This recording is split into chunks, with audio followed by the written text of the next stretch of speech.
now we are going to give your feet a break because we've been at one spot for a while. Okay, by moving.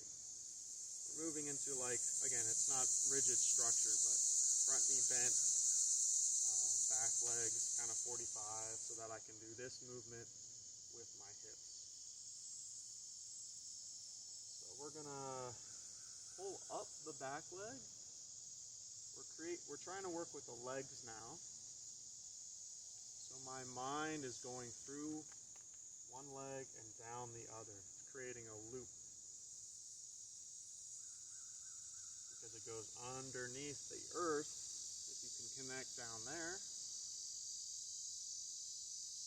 or coming up the other leg.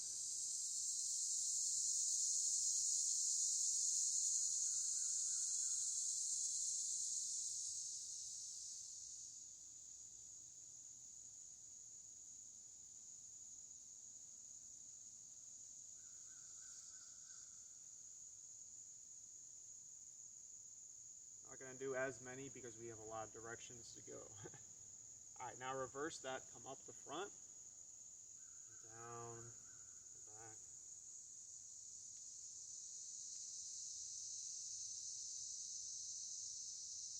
Getting the leg, getting the chi and the mind down into the legs is traditionally pretty difficult, actually.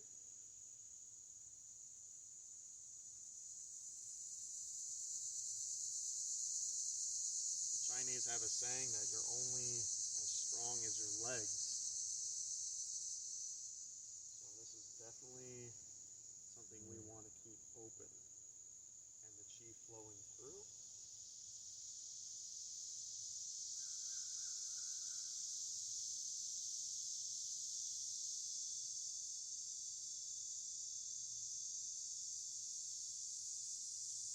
Alright, now we're going to just switch the feet. I'm going to bend leg the other way. But then the same thing, come up the back, down the front. So we're going the same direction with the energy. Whichever leg you were on, you're still moving up that. But now the stance is different. Hands directionally is a little different. Pulling up and then releasing to the front.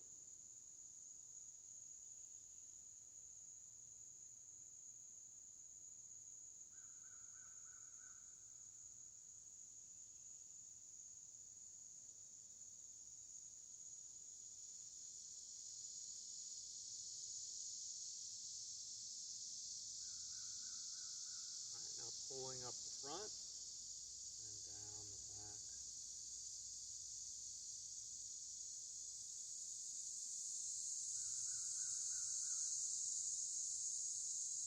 Again, don't just make the movements. Once you've got it, really try to tune in. See if you can feel the sole of that foot.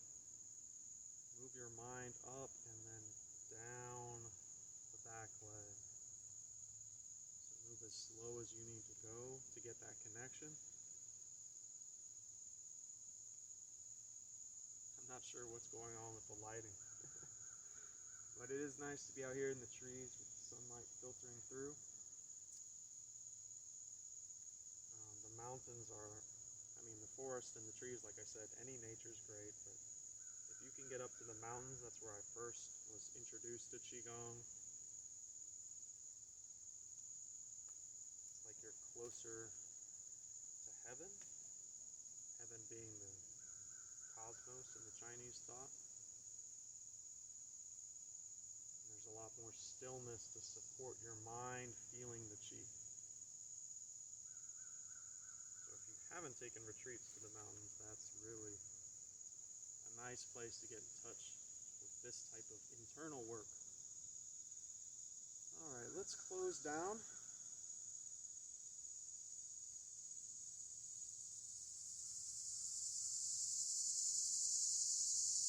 Same as we began.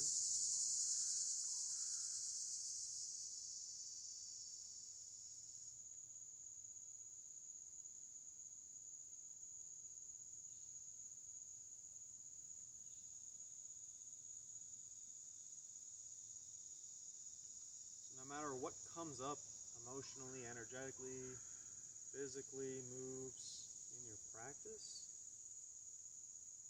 the closing down is always a calming vibration. So really say, well, okay, yeah, I got bored, I got angry, I got frustrated, which if you felt those and you're still watching, good for you. You moved through those emotions and didn't let them interrupt your practice. But now is the time to say, let's let all that go.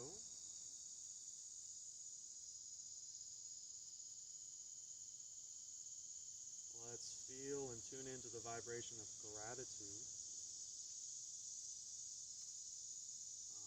This set I've learned from various teachers, but the way the Magic Tortoise School closes this set is with a prayer of gratitude.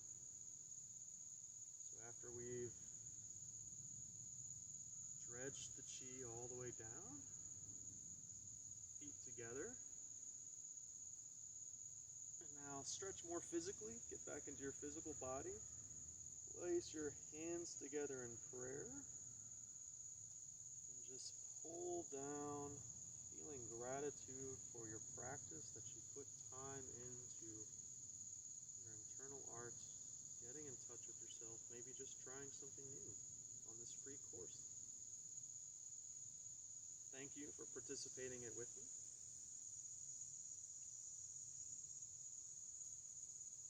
Again, there's a lot more to this set, which I will teach in entirety at some point. But this is meant to be just kind of a check-in with you. If you're interested in Qigong, what is your sensitivity to Qi now? So I would recommend, if you felt the Qi, if you were able to get your mind relaxed enough and a lot of stuff was moving, or you felt the energetic fields, really try out my course. That's what this is an introduction to. I have a fundamental Qigong course. If you're sensitive to Qi, this is the course I created that I wish I had 10 years ago when I first awakened a deep sensitivity to Qi, and I got really lost, carried away, didn't have proper guidance. It was too much. The fundamentals is really like, okay, you can feel Qi, so let's make sure your body can handle it. Let's establish the foundations of Qigong. So if you're on that side of the spectrum, please check out my course.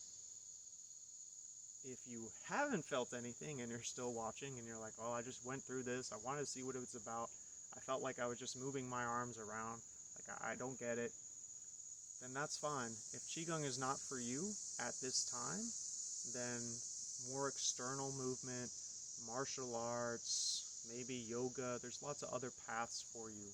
However, if you're interested in feeling Qi, if you're like, well, I still kind of want to know what this is about, even if I didn't feel anything today, then the course is what helps develop the sensitivity, because it helps your mind get into that Qi state, and it helps you build a quantity of Qi.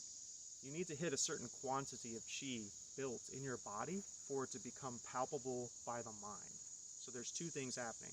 Your mind is relaxing and releasing to the layer of Qi, and the Qi is also building up in quantity so that, you hit this sweet spot where you're like, oh, that's what Qi is. Wow, I feel it.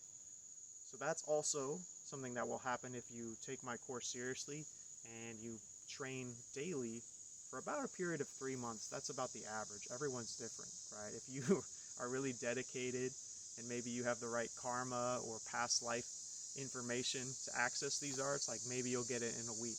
I can't say. But on average, from talking to these people and these arts for a long time, it's about 3 months if you haven't felt Qi at all in your life and you do these trainings and you take it seriously. So that's what's available. I hope you take me up on it. If not, I hope this course, this little introduction course, is something valuable, a nice little tool that you can go out in nature and play with. All right, thank you so much for your time. I'm Arthur Link, and I'll see you out there.